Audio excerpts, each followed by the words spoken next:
네, 안녕하세요. 5월 11일 월요일 짱목과 말씀 수다의 시간입니다. 오늘 주시는 말씀은 사무엘상 6장 19절부터 7장 12절의 말씀인데요. 하나님 말씀을 보시겠습니다. 벳세메스 사람들이 여호와의 궤를 들여다본 까닭에 그들을 치사 5만 70명을 죽이신지라. 여호와께서 백성을 쳐서 크게 살육하셨으므로 백성이 슬피 울었더라. 벳세메스 사람들이 이르되 이 거룩하신 하나님 여호와 앞에 누가 능히 서리요 그를 우리에게서 누구에게로 올라가시게 할까 하고 전령들을 기럇 여아림 주민에게 보내어 이르되 블레셋 사람들이 여호와의 궤를 도로 가져왔으니 너희는 내려와서 그것을 너희에게로 옮겨가라. 사무엘상 7장. 기럇 여아림 사람들이 와서 여호와의 궤를 옮겨 산에 사는 아비나답의 집에 들여놓고 그의 아들 엘리야사를 거룩하게 구별하여 여호와의 궤를 지키게 하였더니 궤가 기럇 여아림에 들어간 날부터 20년 동안 오래 있은지라. 이스라엘 온 족속이 여호와를 사모하니라.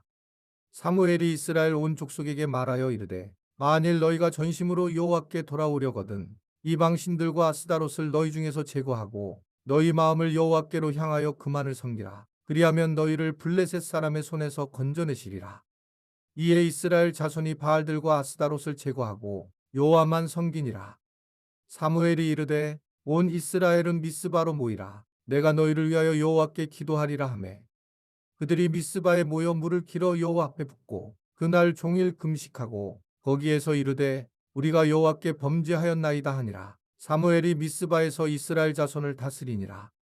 이스라엘 자손이 미스바에 모였다 함을 블레셋 사람들이 듣고 그들의 방백들이 이스라엘을 치러 올라온지라. 이스라엘 자손들이 듣고 블레셋 사람들을 두려워하여 이스라엘 자손이 사무엘에게 이르되 당신은 우리를 위하여 우리 하나님 여호와께 쉬지 말고 부르짖어 우리를 블레셋 사람들의 손에서 구원하시게 하소서 하니 사무엘이 젖 먹는 어린 양 하나를 가져다가 온전한 번제를 여호와께 드리고 이스라엘을 위하여 여호와께 부르짖음에 여호와께서 응답하셨더라.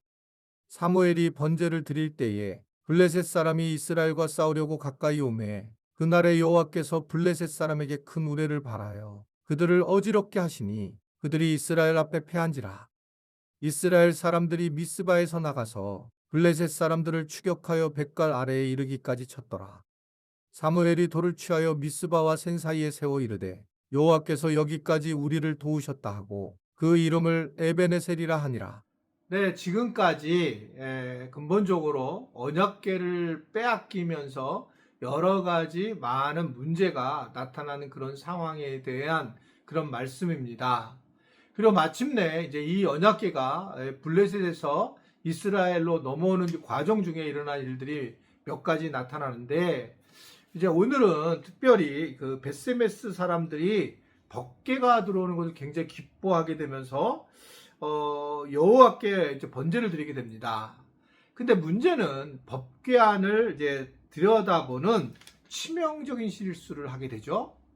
그래서 결국은 하나님이 70명이나 여기서 목숨을 거두시고 그리고 결국은 심각하게 이들이 두려워하는 상황으로 만들어지게 되는 그런 상황을 만드시는 걸 볼 수 있습니다.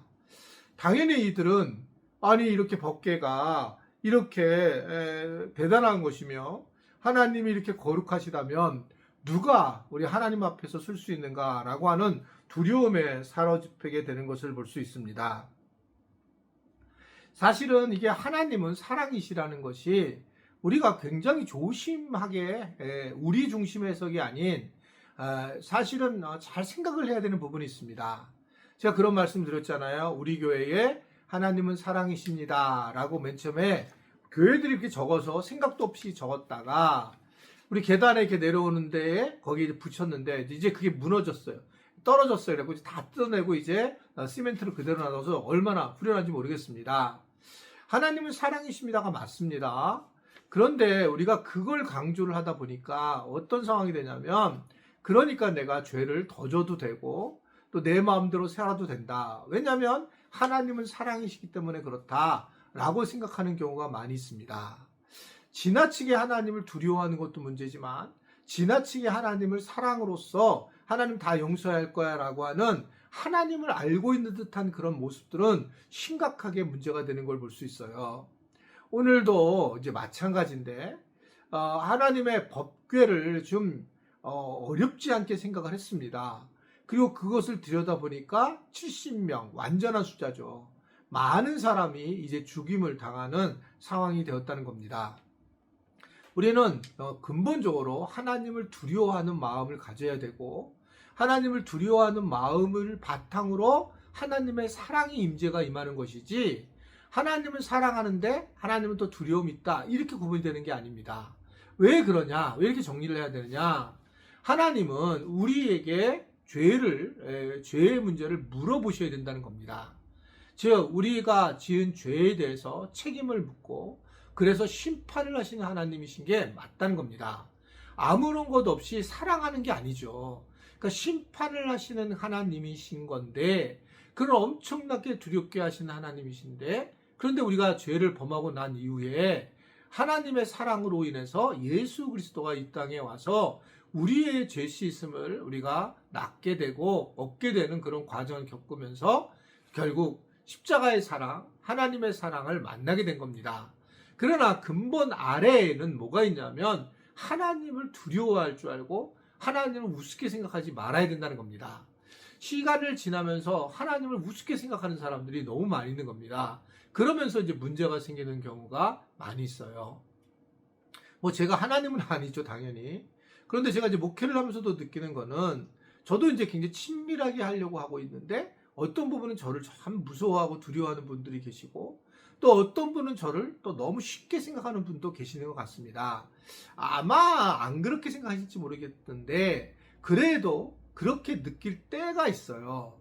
그러니까 이게 근데 나랑 단둘이 있으면 모르는데 다른 사람이 있으면 나에 대해서 조금 이렇게 함부로 이야기를 하거나 또 함부로 대하는 그런 느낌을 가질 때가 있습니다. 이해되고 저 자신은 별로 문제가 없어요. 근데 만약에 하나님 앞에도 그런 모습이라면 참 하나님의 마음을 굉장히 상하게 하는 일이고 어렵게 하는 거다. 왜 그걸 보는 것을 그렇게 하나님은 그렇게 아주 강하게 대처를 하고 많은 사람들을 죽였을까? 그것은 하나님을 우습게 생각했기 때문에 그렇다는 겁니다. 하나님을 대해서 함부로 대하는 것 때문에 그렇다는 거예요. 우리 교회가 되게 조심해야 될 부분이라는 겁니다. 우리 교회는 어떻게 보면 이 성물이라든지 또는 그 교회를 갖다가 성스러운 거로 우리가 바라본다든지 우리 예배당을 그렇지 않죠.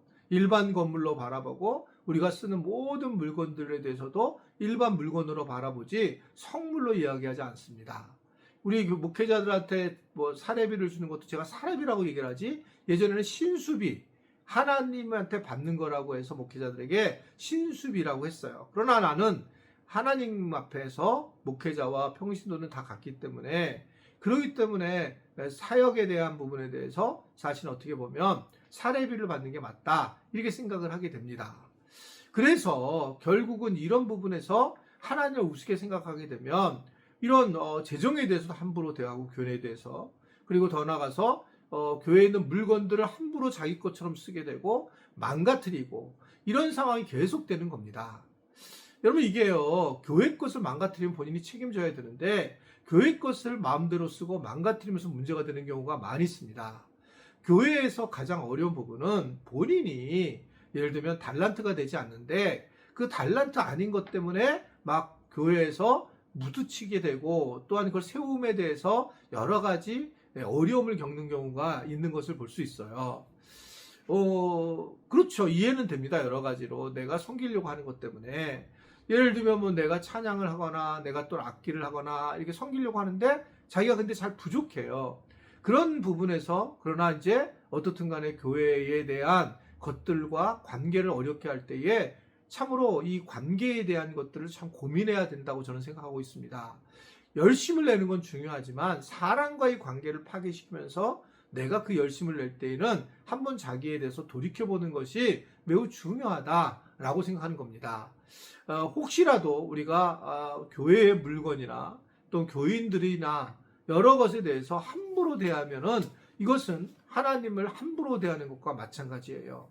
저는 이 부분에도 굉장히 강조를 하고 있잖아요. 그것도 얼마 전에 알고 된 것은 정말 교인들한테 화를 내면 되지 않는다. 그랬더니 어떤 분들은 아니 내가 원래 그러는데 그러면 어떡하느냐 이런 얘기를 하셔서 제가 뭐라 그랬냐면 제가 그럼 화를 내면 괜찮으세요? 이런 얘기를 했어요. 다른 사람이 화를 냈을 때 자기한테 얼마나 비참한가를 생각을 해야 됩니다. 그리고 교회는 하나의 지체들이고 화를 내서 되는 일이 아니고 말로 그 화를 우리가 표현을 해야 되는 거죠. 내가 속이 상하고 힘든데요. 해서 말이 올라가면 안 돼요. 최대한 노력을 해야 된다는 겁니다.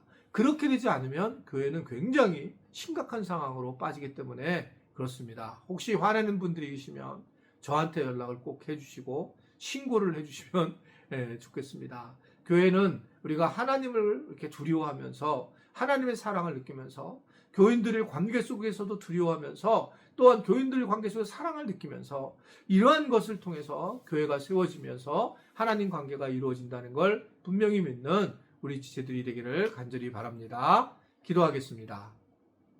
하나님 아버지, 오늘도 우리에게 하나님의 뜻이 무엇이며 하나님은 어떤 분이신가를 알게 하심을 감사합니다. 하나님을 우습게 생각하지 않게 하시고 하나님을 두려워할 줄 알며 우리가 끝까지 그 두려움을 가지고 하나님의 사랑을 만날 수 있는 우리 모두가 되도록 도와주옵소서. 예수님의 이름으로 기도드리옵나이다. 아멘.